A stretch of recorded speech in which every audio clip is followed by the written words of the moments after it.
Welcome to Blizzard Fire. We hope this video helps fire up your solution. In this video, I will show how to replace Dodge Challenger key fob battery.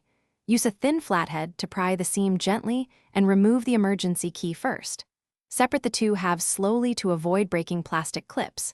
Note the CR2032 battery orientation and lift the old cell out carefully. Wipe contacts with a cotton swab and isopropyl.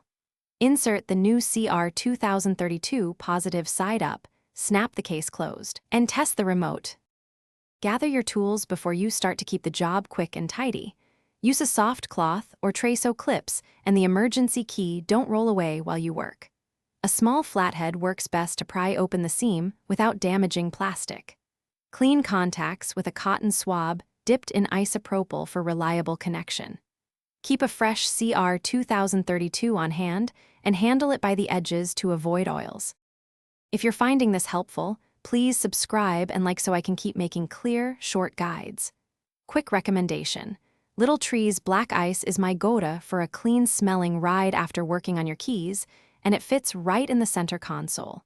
It's an easy little upgrade that makes your car feel fresher while you drive. Check the description for the link and other deals. Now let's get back to the video.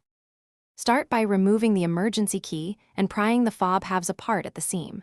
Carefully lift out the old CR2032 battery and note the positive side so the new cell goes in the same way. Clean the contact surfaces before inserting the fresh battery to ensure good conductivity. Snap the two halves together and push the emergency key back into place. Test lock, unlock, and panic functions from a couple of feet away to confirm success. Thanks for watching. If you found this helpful, don't forget to like and subscribe.